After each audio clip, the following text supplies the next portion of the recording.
of their own creation is an indictment of their management. Um, but they don't get any sympathy from me for having to manage multiple issues simultaneously. That is the job of a government. Other jurisdictions are reporting chronic shortages in healthcare staff, especially nurses. Is Ontario doing something worse than the others, or not doing something that they're doing? Because it seems that the situation is broader than Ontario. It, it absolutely is. I mean, it's not even a national problem. This is an international problem.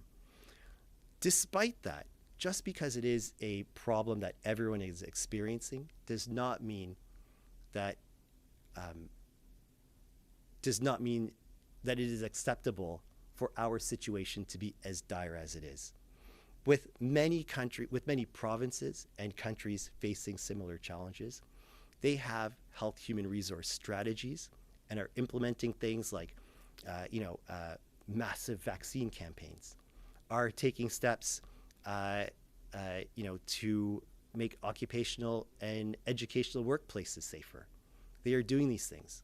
We are not doing any of them. And so while it's not surprising to me, given the challenge of the last 2.5 years of this pandemic, that other jurisdictions are sharing some of the struggles, ours are worse because we have a failure of leadership and because we haven't dealt with, in any sort of meaningful way, things like our health human resource shortage, the regulation of temporary for-profit nursing agencies, a chief medical officer of health who is allowed to regularly present before the public.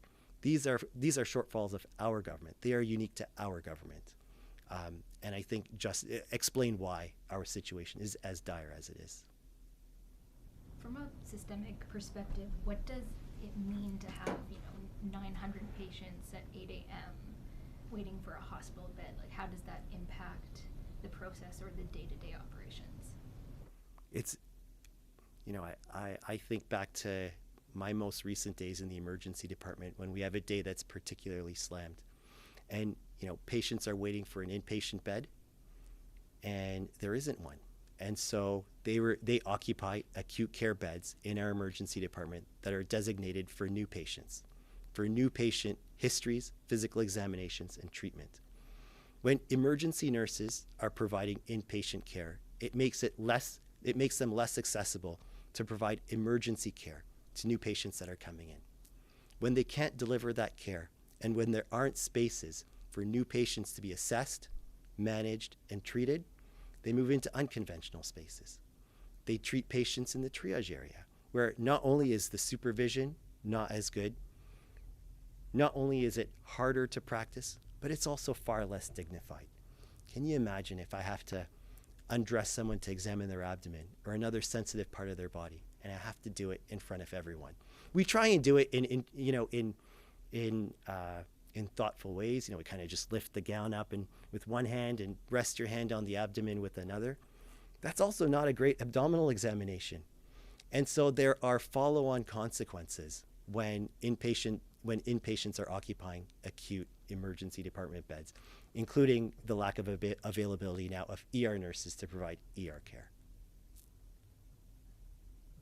A couple of the bigger changes that they announced in the August plan were really supposed to kind of get rolling by the end of the year or into the early part of 2023. Do you think it's fair to be judging the success of this plan right now, given that although we are in early November, it's only been a couple of months, and the plan itself said we might have to wait a little longer? So there are elements of that plan that take longer for implementation, and there were parts that we were reassured could be implemented more quickly. For example, we were reassured that there's ample antivirals and that they will be utilized. I think Mike Crawley just published from a Freedom of Information request that we've only used about a sixth of the antivirals that have been issued to us from the federal government. We were told we would have antivirals, that we had ample vaccinations, but there's no big vaccination campaign to get shots into arms. I'm not sure that I can remember in recent memory any senior leadership strongly encouraging people to go out and get their influenza and COVID influenza vaccines and the COVID-19 boosters. And I would like to take that opportunity for every single person across the province to realize that this is not, what we're dealing with now is not a healthcare system, it's an ecosystem. And as part of that healthcare ecosystem, patients and the people of Ontario are part of the solution. One of the most important things that we can do is to make sure that our influenza and COVID-19 vaccinations are up to date. And I would like to encourage everyone to do that.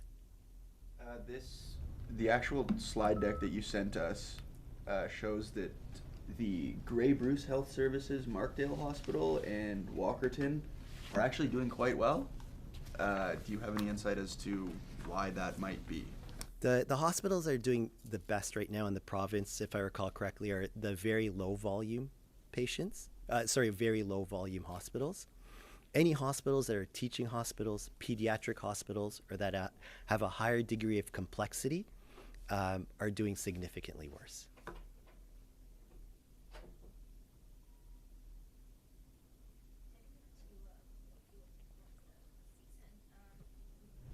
Something like bringing back masking help at all in keeping people, out of the hospitals? Well, our pediatric hospitals are slammed, and as we all now know, children as young as 14 are that need pediatric critical care are being transferred to adult ICUs. So, our backs are really up against the wall. This government has had many opportunities to implement a vast number of measures in order to avert this crisis, or at least delay or ameliorate it, and they haven't taken those steps. So certainly they haven't done it effectively. So moving forward, in my mind, when I think about this as an MPP, but also as a healthcare professional, there are a couple steps that can be taken. They need to be taken quickly, and they need to be taken comprehensively. So here are the options that they have. They could dramatically increase masking. They could dramatically increase vaccination. In schools where the issue is the worst, they could dramatically increase ventilation. They could dramatically decrease class sizes. They could dramatically increase the number of hospital beds we have, or they could dramatically increase the number of healthcare workers staffing our emergency departments. Of those, there are only one or two solutions that can be implemented very quickly and very easily. Masking is one of them. Masking, given all of the viruses that are circulating right now, not just COVID-19, but influenza, RSV, and then a myriad of other ones, adenovirus, enterovirus, would be very effective in curbing the spread of these respiratory viruses and decreasing the burden on our healthcare system. Dr. Moore has all of these choices and can pick whichever one he wants. I would strongly, the easiest one for him to implement would be measures that encourage dramatically higher masking.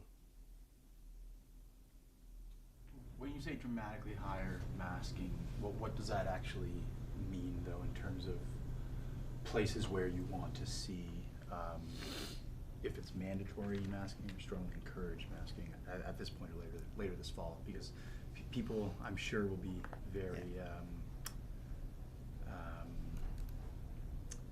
emotional about that decision if it is in fact made by the government. Yeah. So where would we like to see it? Yeah.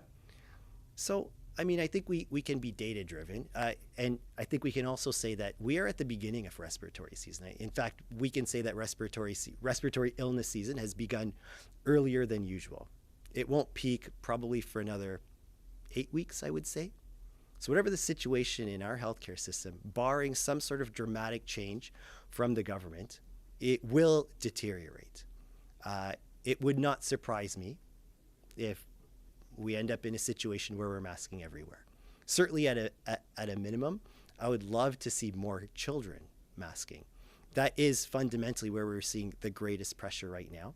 And then I know that the government and the public health our public health agencies actually have quite a bit of data about, the sources of infections, where they are starting and where they are the worst. And I would take a data-driven approach to explore, further your question about where masking should take place and whether we should be looking at, I would still recommend to everyone to very strongly consider masking. I'm going to start doing that. I have been, when I felt, personally that I've been in an indoor space with large numbers of people, and I would strongly encourage people to start making those decisions and wearing masks more frequently. Absolutely. that data? You think you could get us that data as well? I will tell you that I'm submitting requests, including freedom of information requests, and I will try to be as transparent as I can with the public. Awesome. Thank you very much.